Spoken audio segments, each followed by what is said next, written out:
When it comes to quality sleep, Ashley has you covered with top mattress brands at winning prices and with special financing options available. You can snooze now and pay later. Plus, your mattress purchase helps give the gift of better sleep to children in need and U.S. Special Operations Forces. Visit your local Ashley store or shop online today and make every snooze count. Financing is subject to credit approval. See store or ashley.com for details.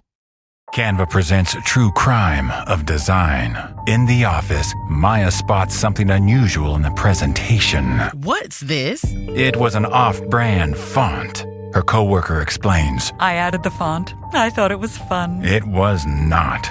Maya solved it with Canva. Open up Canva, one click, and the font is on brand. Easy. Stay on brand and solve font crimes at canva.com, the home for every brand.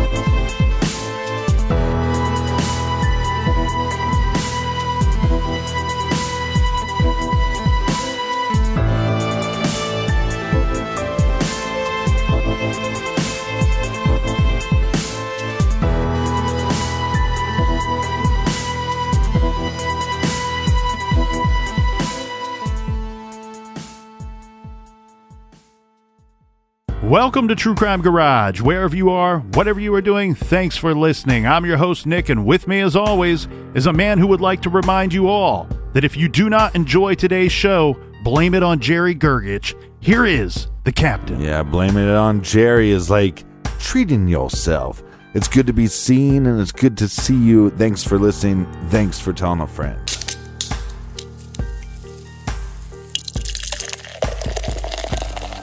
We are still drinking this good stuff right here. We have a little half and half lemonade iced tea IPA by our friends at Evil Twin Brewing Company.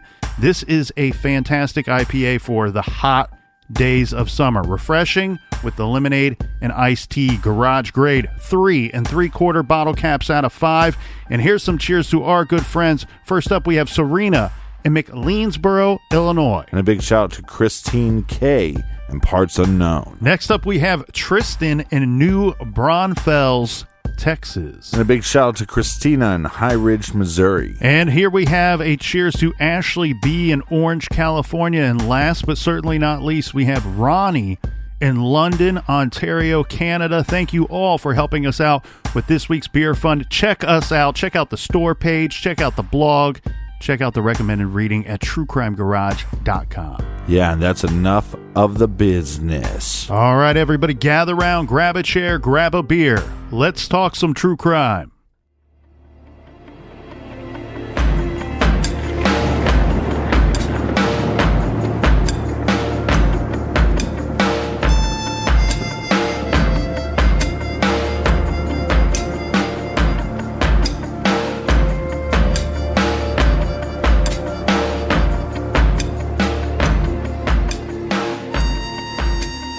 Jaliek's grandparents, Barbara and her husband, Dennis Smith, well, they publicly called out their son-in-law, Stephen. In a Capital News 9 piece, Barbara said, quote, "I believe that Stephen is the only one who knows what happened to Jaliek on November 1st, and I do believe he harmed him." She elaborated that earlier in 2007, Jocelyn asked Stephen to leave the home because she was afraid he would harm the children. According to Barbara, Stephen had anger management issues and had been going to counseling for them. They were so bad that Jocelyn had made him move out of the family home for brief periods, this twice in 2007, because of aggressive behavior towards the children. And after the stream incident that we talked about yesterday, Jocelyn forced Stephen to pen a letter of apology to Jaliek for this and made him do the child's chores for 1 month. Barbara and Dennis enthusiastically helped Elaine Persons found the Find Jaliek task force, getting billboards erected holding vigils, and organizing volunteer searches. Those searches continued weekly even after police scaled back their official searches for Jaliek, this in May of 2008. And also in May of 2008, Barbara petitioned the court to assign custody of Jaliek over to her so that she could more actively pursue legal avenues to locating him, such as obtaining medical records and contacting homeless shelters on his behalf. She said she also wanted to ensure that the boy had a safe and stable home to come back to in the event that he was still alive. A Warren County judge ruled against her in July. Jeffrey McMorris, he's the attorney for the parents, said of her request, quote, "The grandmother here was just worried about her own publicity," end quote. This lawyer is as big of a dirtbag as the father is. At least he's getting paid to do so. The father's just being a dirtbag for free. No, he's getting paid too. He's getting paid by the state. That's true. So they're both paid dirtbags. Continuing with July 2008 here, Captain, the Albany Times-Union reported that Jaliek's grandmother, the one that we were just praising, was arrested and charged with second-degree burglary. This is based on a complaint from Jocelyn and Stephen. Apparently, Barbara entered the unlocked Raven Way house. This is where they were living. Right. And used a flashlight to do a little snooping, a little poking around, if you will. Remember, Stephen and Jocelyn were no longer living there at this time. They had already moved off to Vermont. A neighbor reported that someone was in the house. You know, you've seen this in the movies. All the lights are out. It's supposed to be dark over at the neighbor's home. Oh no, you can see someone walking around with a flashlight in there. So the neighbor reported someone was in the house, and since her entry technically was unauthorized by the owners, Barbara was facing charges for this. She did plead not guilty in court, in a court proceeding which took place on July 15th. I think more interesting than her arrest is what could she have possibly found in the house, or what was she looking for? Well, and whatever she would have found, it probably wouldn't have been admissible in the court of law. Well, what we do have is shortly after this burglary, and I don't think this is any coincidence at all, the police executed a search warrant on the home. Good. Well, I mean, look, here's a couple things. I applaud what she's trying to do. I also applaud that she has no problem throwing her son-in-law under the bus. He doesn't seem to be cooperative. He doesn't seem to give a shit. You claim that this boy went missing on his own accord and you move. None of this stuff makes any sense. You're ripping down posters of this kid. You are not cooperative with police. You are caught lying over and over. You're still collecting money for a kid that you're not taking care of. You basically tried to kill this kid by drowning him. This is not a good dude, and I applaud the effort by turning on him and throwing him under the bus. But at the same time, we're not looking for a missing person anymore. We should be looking for a body. If the father is responsible, which it just makes the most sense, the logical connection, he's not responsible for the kid going missing. He's responsible for the kid's death. And we need to be looking for a dead body. What the police was looking for with their search warrant was one item of interest. This was reported to be a piece of clothing that they stated that Barbara saw while she was inside that home.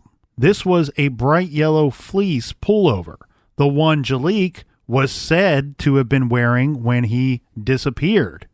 The same one that searchers were looking for as they scanned the woods, fields, and waterways. Usually that's one of the things that they're really pointing out here in regards to the searches. When you're looking for someone, it's very helpful when you're able to tell the searchers, hey, he or she was last seen wearing this bright red sweater. Right. Or this bright yellow fleece pullover, something that's easy to spot so you can move and clear land and keep going. Well, this fleece that they were told he was last wearing was found by Barbara in the home and then later by police after they executed the search warrant. Turns out, obviously, this thing was in the house this whole time. Well, it's just more proof that they're liars. It's odd, too, that it was even left behind when they moved, right? Like, it seems like an oversight, because wouldn't this be something you would try to get rid of if you realized after the fact, oh, this happens to still be here, and I told everybody this is what he was wearing? I don't think these are good people. I think these individuals try to use the system. Well, if we adopt these kids, we're going to get sent $1,500 a month as a stipend. We're not going to really clothe these kids or take care of these kids. We're not even going to try to pay for electricity or have heating in the house. And so, to me, it's not an oversight.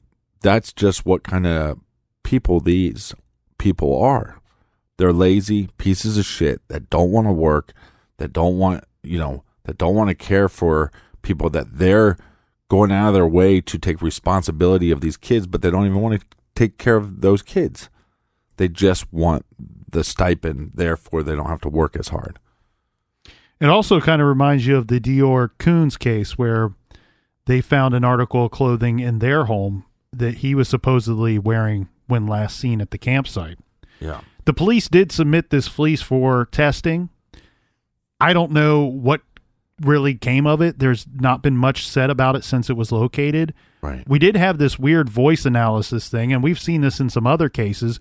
And this was brought in and gone about because, remember, Stephen would not agree to the polygraph test. So some people said, you can use using data to determine whether he was lying or not with this voice analysis stuff. Right. So remember, there was that strange interview that Stephen and Jocelyn gave to News 10. This was almost immediately after Jaliek disappeared. All right, the one where they didn't really answer a bunch of questions. Correct. Well, at the request of this Find Jaliek task force that has been formed, Texas EquiSearch brought in 2 leading voice analysis experts to use a method called layered voice analysis, which measures changes in voice frequency to detect truthfulness and analyze the interview audio. Voice analysis expert and private investigator TJ Ward said, quote, "I have dealt with family members, and this is not the way family members react to someone missing. Not at all," end quote. Okay. But what do you make of this? Bringing in this expert.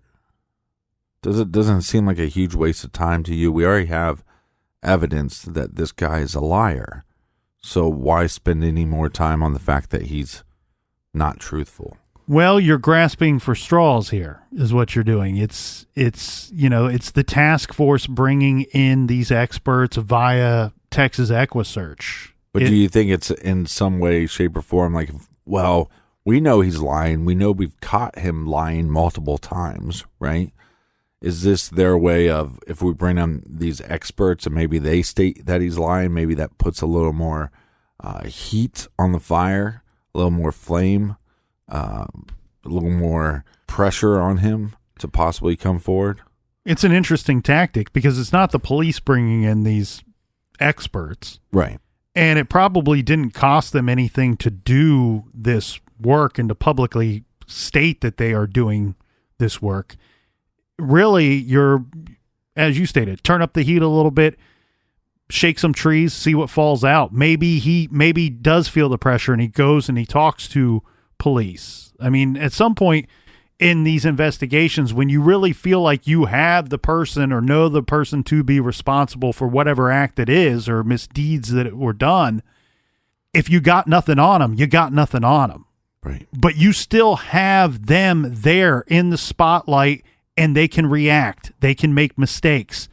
We've seen this alleged, and I want to be clear about that, alleged behavior and actions of this man that don't seem to be well thought out or well planned. And we've seen talk of him flying off the handle. Maybe you turn up the heat and he does something dumb. Right. Well, he is dumb. Barbara and Elaine and Jaliek's other advocates prayed that these type of things would bring charges against Stephen Kerr, but we have to keep in mind, just like polygraphs, this layered voice analysis, the results of these are not admissible in court. Mm-hmm. Articles noting the 1-year anniversary of Jaliek's disappearance stated that police were still meeting regularly to discuss the case and share any leads or tips that might have come in, but the optimism was really fading around this 1-year anniversary. Well, I was just going to say, they need to be doing searches around his father's cabin where they were at that night, and then the cabin that they lived in with cadaver dogs. And I don't know if that has been done, but those are the searches that need to be done. They were doing that early on, within the first hours and days of the boy having gone missing. But the problem with all this is an area where there's a lot of wooded area, right? So it's a lot of ground to cover. Yeah, they did a 5-mile radius search with the assistance of many different agencies, including the forest rangers, the state forest rangers. So around this first-year anniversary, we have Chief Bell, who states that at this point, there was really little that they could do, they being the police, other than investigate leads that were coming in and wait for a break in the case. Because they've kind of exhausted everything by this point. The investigation, he said, had cost a fortune to that date, putting the police department well over their budget. The missing persons flyer they issued a new one around the same time for Jaliek by the State Division of Criminal Justice Services. It was updated at this time to reflect that Jaliek had not run away, but had disappeared under unknown circumstances. As for the parents, the lawyer issued a statement saying that they continued to, quote, pray he is safe and will return home soon. Do you think the mother just doesn't know? I think that if the mother knows what happened, the only way she knows what happened is if she was told. I don't think she witnessed anything firsthand or was a part of anything in regards to the first 24 hours or 48 hours of the boy being missing. Right. 18 months I agree. Into this thing, roughly, May 13th, 2009, police and state forest rangers searched the banks of the Battenkill River. This is an area, well, it's an area that is called the Hellhole, and it's described as a swirling bulge in the river water. Cadaver dogs hit near this location, and police were aware that Stephen Kerr was very familiar with the area. Sounds like a lovely place. Oh, because he's a shitbag. That goes with hellhole, right? Well, the family would camp in this area and had been known to do so. Hey, kids, let's go at the old hellhole. Nothing was found in this search of the banks. Chief Bell said, "We continue to get tips. The interest has not died off. We still want to find Jaliek." This is all per News 10. And about a year and 4 months later, investigators returned to this area again, this time with state police dive crews on hand. The water level of the Battenkill River fluctuated, especially in the quote-unquote hellhole, and it was often unsafe for divers. Quote, "It's a dangerous place to dive. There is metal and rebar and other stuff down there," said Chief Bell. This is per the Times-Union. The chief described the site as a gorge at the bottom of a hydroelectric dam, which leads to a whirlpool. A New York State Police spokesperson said that the dive team searched that specific area because of its proximity to a hydroelectric dam. Because of the water pressure created by the dam, anything in the water there is pushed down into a very small area. So, I mean, this sounded like a perfect spot to hide something, to hide a body maybe. Right. The search, unfortunately, was fruitless, or fortunately was fruitless. In 2009, a hunter walking in the woods near Lake Desolation in northern Saratoga County found skull fragments on the ground. it was determined that they were, in fact, human. And they were deemed to be the remains of a child estimated to be 10 to possibly 12 years old. It looks like at the time in 2009, Captain, there were 6 missing persons cases in the area that would meet or could meet this criteria. Right. Law enforcement officials, they jumped all over this, of course, and Jaliek was one of the possible 6 missing persons that they thought it could be.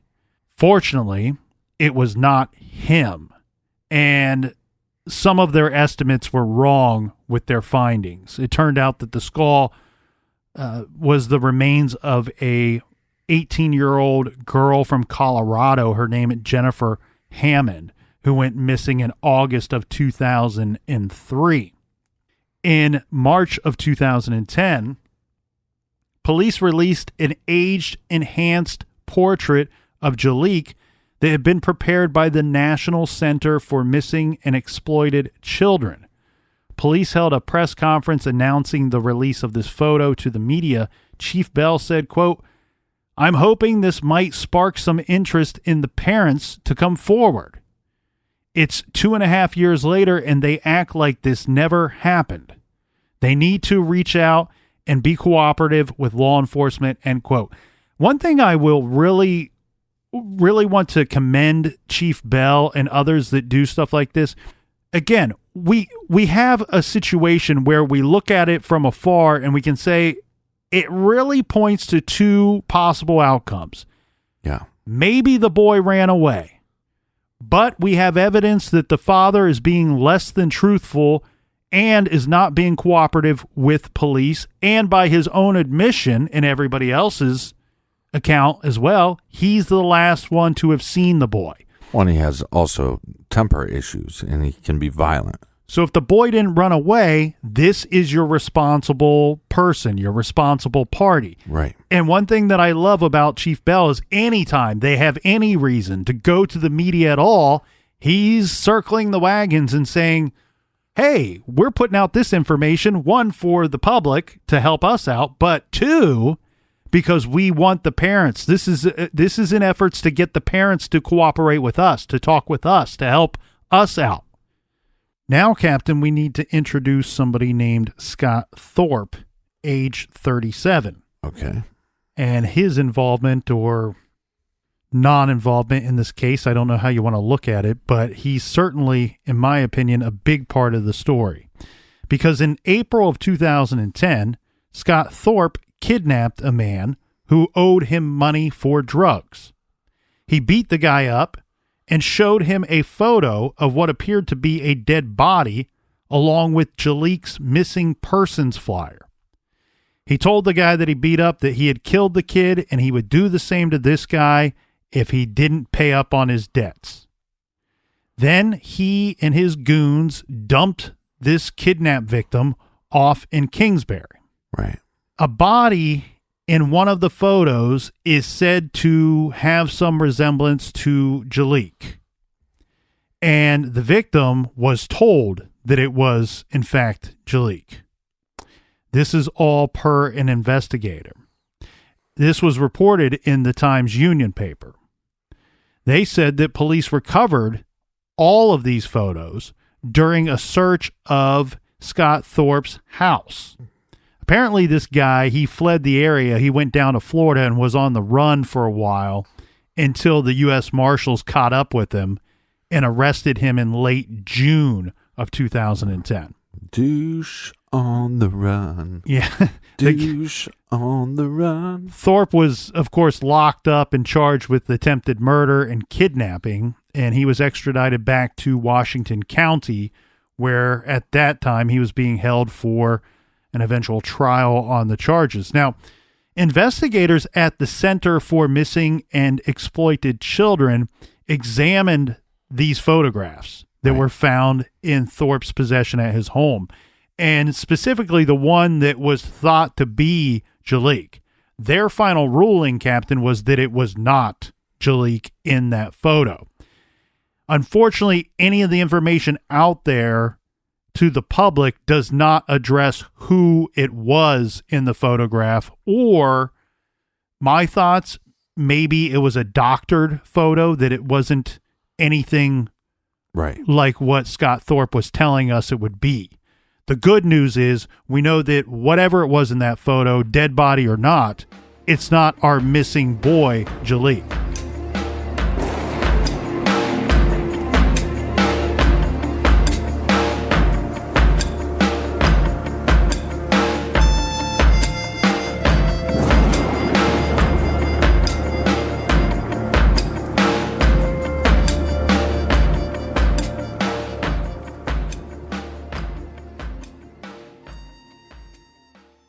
This show is sponsored by BetterHelp. Do you look forward to the holidays? Maybe you struggle with seasonal blues.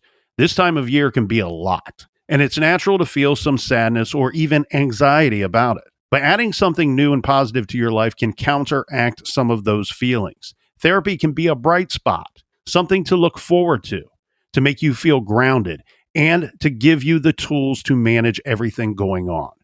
If you're thinking of starting therapy, give BetterHelp a try. It's entirely online, designed to be convenient, flexible, and suited to your schedule. Just fill out a brief questionnaire to get matched with a licensed therapist and switch therapists at any time for no additional charge. Find your bright spot this season with BetterHelp. Visit BetterHelp.com/garage today to get 10% off your first month. That's BetterHelp, HELP.com/garage. Rosetta Stone is the language learning program with a lasting impact. I've been using their app to learn French, and it's not just about memorizing words, but actually having real conversations. And it's not just French. They offer 25 languages. Right now, Rosetta Stone has an awesome holiday deal, 50% off their lifetime membership.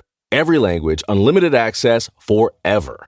For anyone keen on diving deep into a new language, check out rosettastone.com. It's a game changer.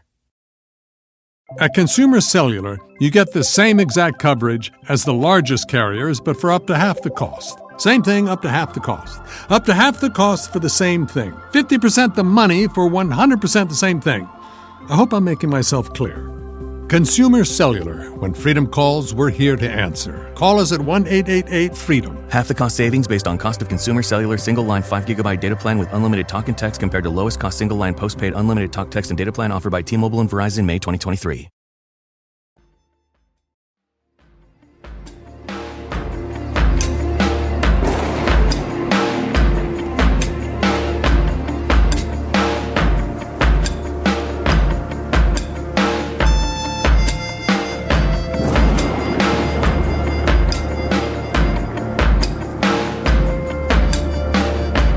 All right, we are back. Cheers, everybody. Thanks for joining us.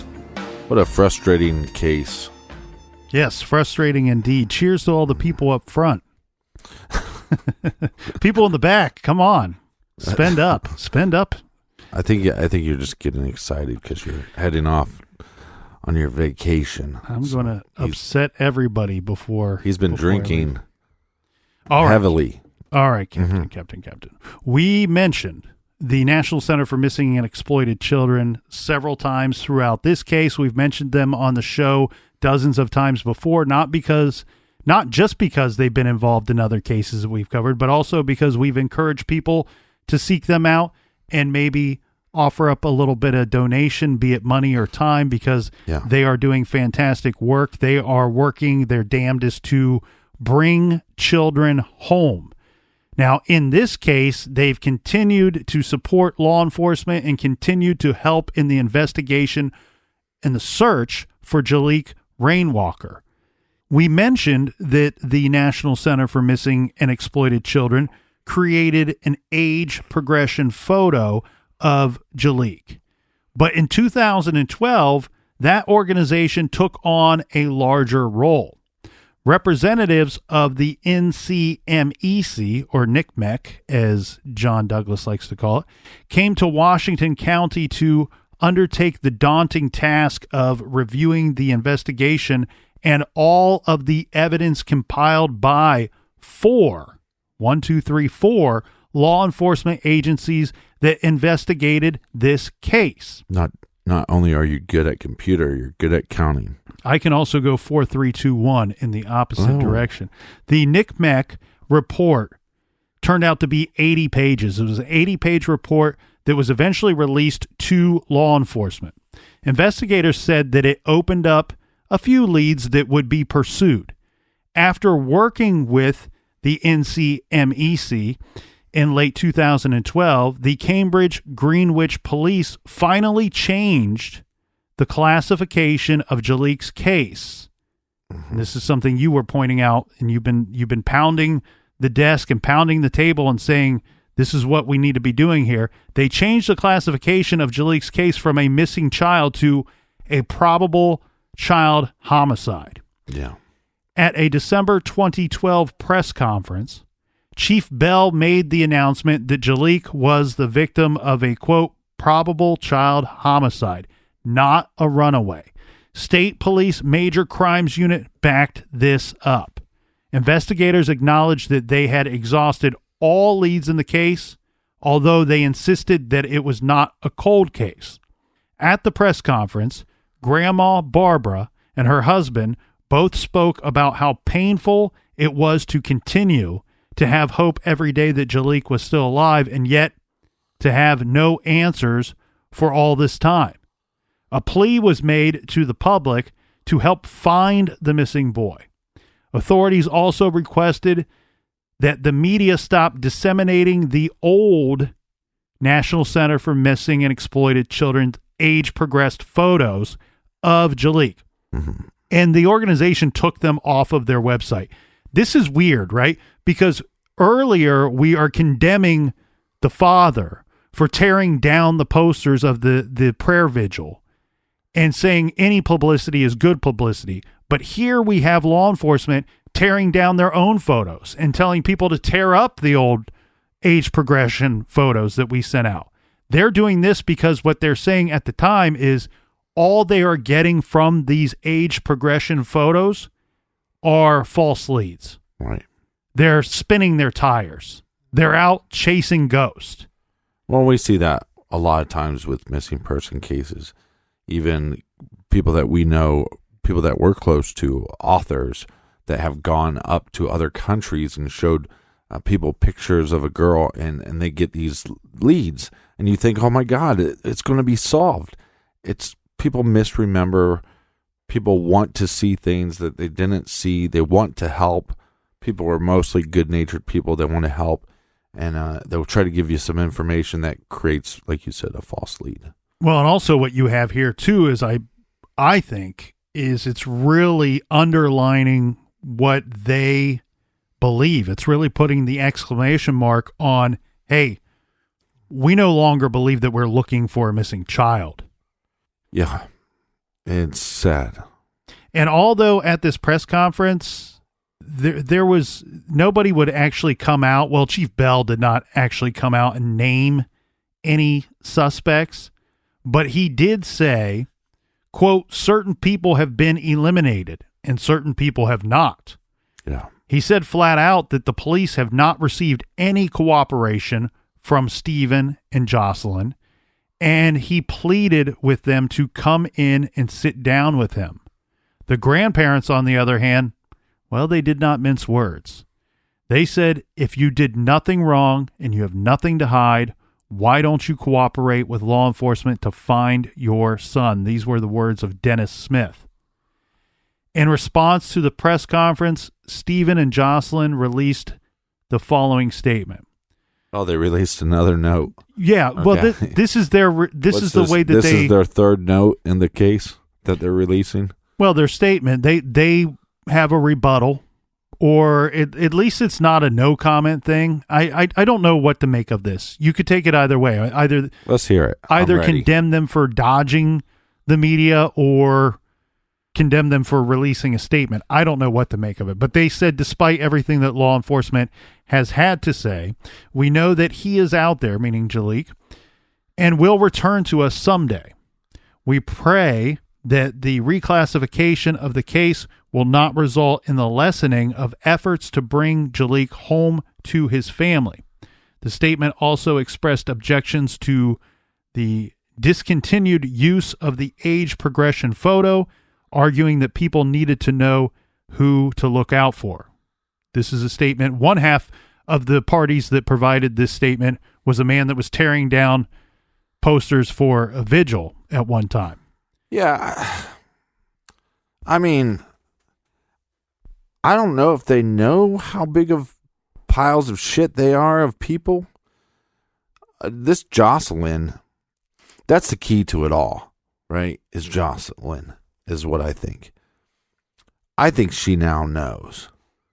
I think she might not have known before, but I think in maybe a temper tantrum and one of his little rages that he slipped up. Or maybe there was some evidence that he left behind because he's a lazy pile of shit.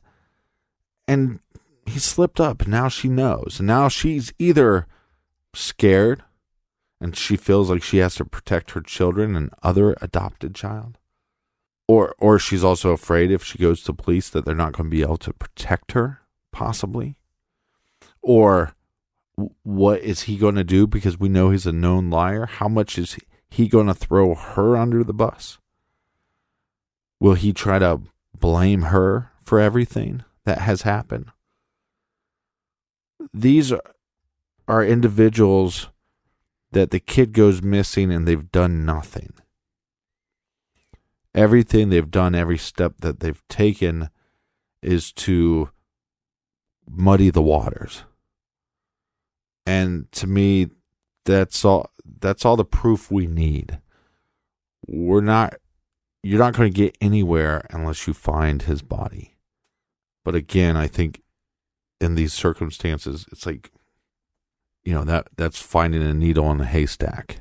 Unless somebody comes forward and says, I know what happened and I know some details and I could lead you to an area that could be easier searched. But this son of a bitch ain't going to come forward and say shit. So maybe one day it's going to wear on her more and more because these are her parents that are coming out saying, you guys are awful people, right? And if you had nothing to do with this, be cooperative with the police. These are her parents. That is going to wear on her and grind on her, and it should. It should wear on you, and whatever God or whatever you think you pray to, that shit ain't going to help you. And when you get to the other side, you're just going to burn in hell for all your sins. That's what I think. I don't know that they're trying to muddy the waters. Their actions to me look more like pretend the water doesn't exist. I mean, it's right from the get-go, right from Jump Street. Grandma's over at the house and she's saying they're acting like nothing happened. I agree. They're more concerned about a doctor's appointment and going to a birthday party and should they feed me some breakfast. It's like as soon as he was gone, regardless of how he was gone. Right. Even if the kid ran away, there was almost even no mention of it to her. Like they called her and told her this is what's going on. She shows up, wants to help, and they're concerned with other things, and it's been that way since the minute that it happened. Yeah, but hold on. That's what I'm saying though. It's kind of weird because it is both happening at the same time. It's back to Forrest Gump. It's both happening at the same time. Yes, acting like nothing happened completely, but also, oh, by the way, we found this note that suggests that he ran away. Now, I might have gave him that as a homework assignment, but I can't remember that. But he probably ran away. Now let's act like nothing happened. And let's do that for a time period.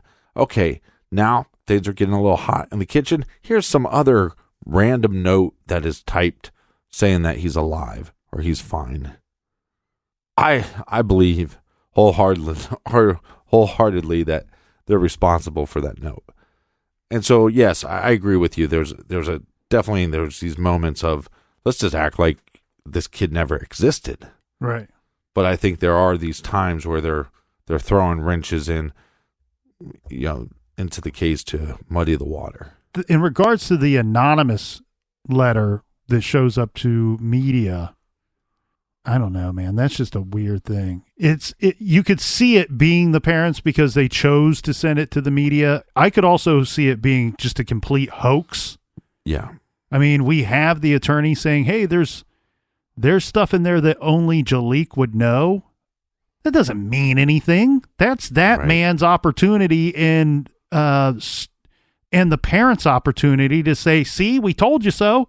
Even if they didn't mail it. They go, we got lucky. Some weirdo decided to mail in an anonymous letter to the newspaper. I would like to talk to a major newspaper and ask them how many anonymous weirdo letters do they get on the reg, right? Like, what do you put the mark at? The quota is it somewhere a couple a week? Yeah, once a week. I would imagine back in the day that it was more often. But in late 2013. What was interesting here is that rumors started to swirl that there was an arrest in this case that was going to be happening and soon. But Chief Bell said that there was no truth to these reports. So we got all excited and worked up for nothing. Yeah. Half chub, What seemed to spawn these rumors was the current Washington County DA announced on the anniversary of Jaliek's disappearance that he believed a prosecution for Jaliek's murder could go forward. He didn't name anyone, but reading between the lines here, this likely meant that he believed that there was sufficient evidence to bring charges against Stephen Kerr. Now, it's important to note that this public statement was issued in the middle of a bid for re-election, which the DA did not win. The current one did not win. So when the new DA took over, his office reviewed the police investigative file for the case, but did not proceed with any prosecution, citing double jeopardy as the reason that the no body murder case should be put on hold until the evidence was rock solid in the case. Then in 2018, the case, received a terrible blow. We had the man who had headed up the investigation from the beginning, the man who refused to let the case die, the man who never gave up on finding Jaliek, Chief George Bell. Very sadly, he passed away suddenly in March of 2018. According to the Times-Union, in his 39-year law enforcement career, Chief Bell had never missed a day of work. 39 years working law enforcement, Chief Bell never missed a day of work.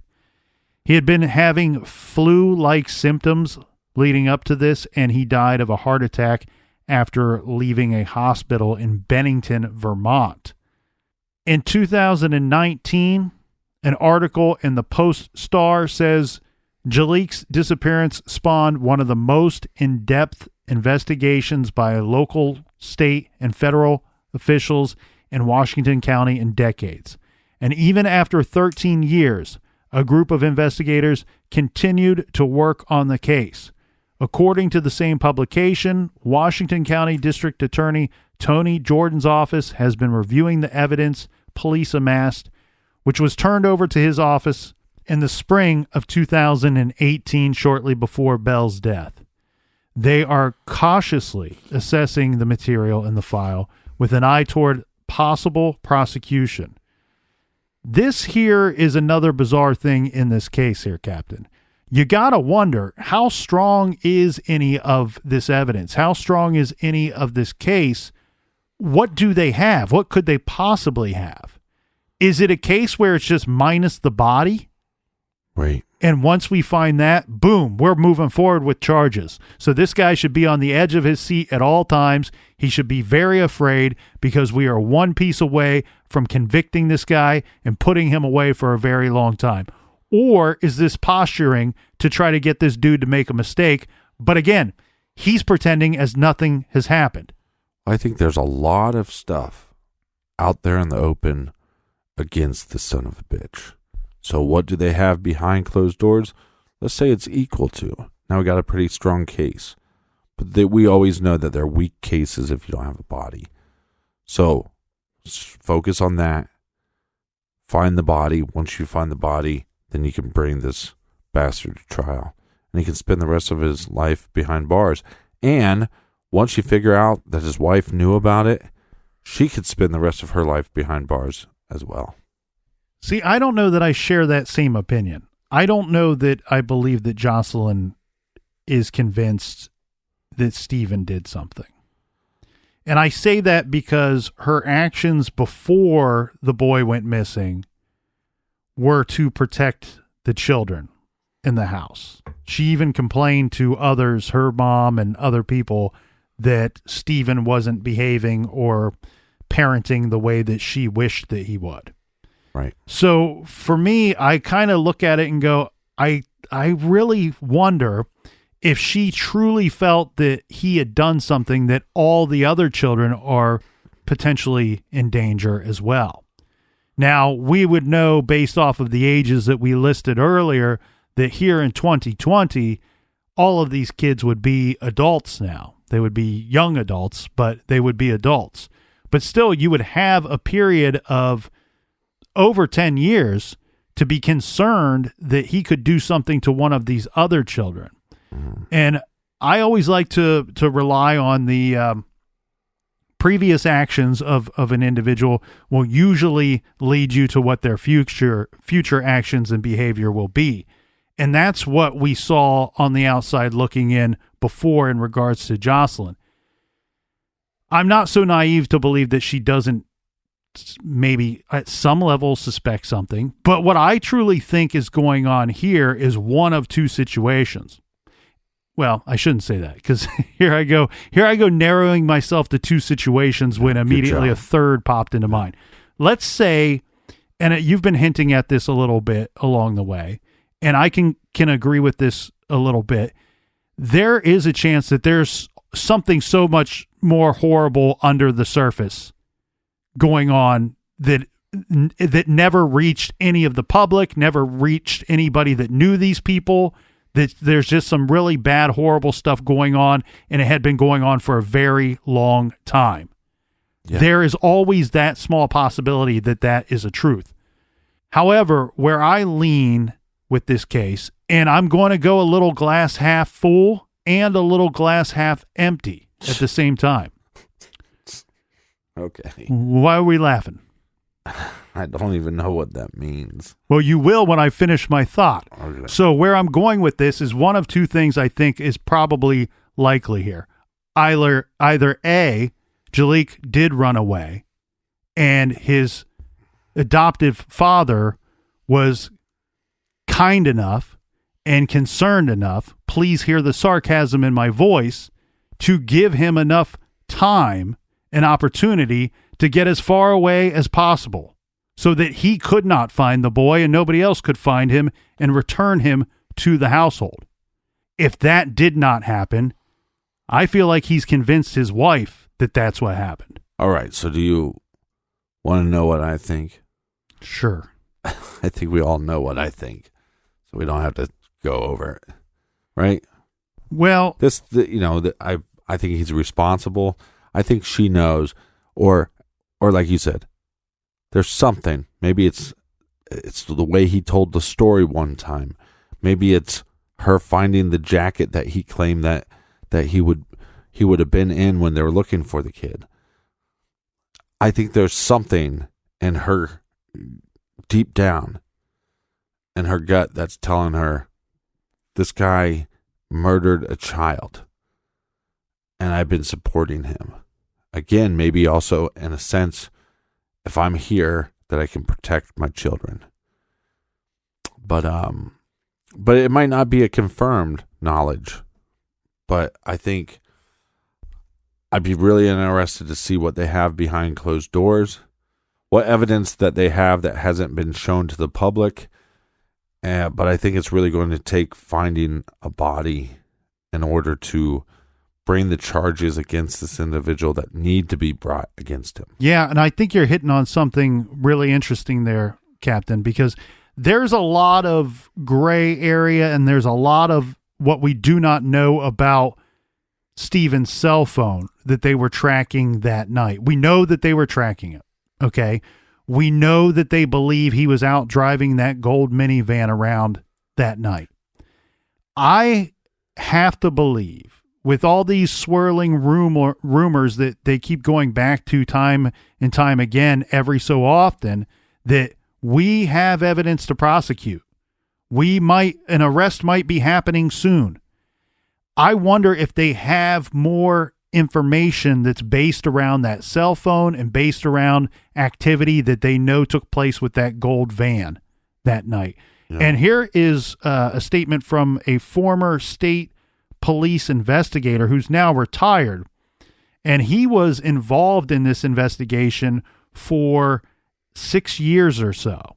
And he said that there was significant, he used the word significant evidence in the case that has not been revealed publicly.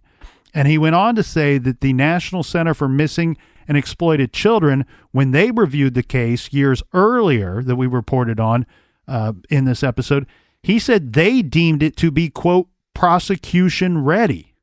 So you have to wonder, yes, are they just looking for that one final piece? Now, this is a case that more than, just as much as any case out there, but more so than a lot of them, needs the public's help. We need information from the public. And if anybody knows anything at all in regards to their suspicions about Stephen, their suspicions about where Jaliek could be or what could have happened to this young boy, then they need to come forward. It's been too long, and report this and point law enforcement in the right direction, please. Again, anybody with information, they're asking that you contact either the New York State Major Crimes Unit or the National Center for Missing and Exploited Children.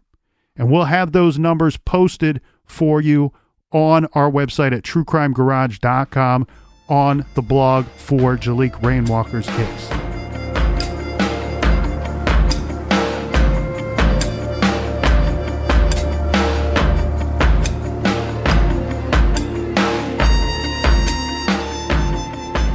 For our bonus show called Off the Record, check us out on Stitcher Premium. Also, if you would like to check out our old episodes, they're all for free on the Stitcher app. Just go to the iTunes store, download the Stitcher app, and listen to all the old catalog for free. And before we wrap up, we have a little recommended reading. This week we have a really good one, as always. It's called Hellhound on His Trail, the stalking of Martin Luther King Jr. and the international hunt for his assassin. This is by Hampton Sides. He's a best-selling author. Hellhound on His Trail is an intense narrative about the assassination of a great man and great leader, Martin Luther King Jr., and one of the largest manhunts in American history that led investigators to Canada, Portugal, and England. So check out Hellhound on His Trail by Hampton Sides, and you can find that title and many more at truecrimegarage.com on the recommended page. And until next week, be good, be kind, and don't litter.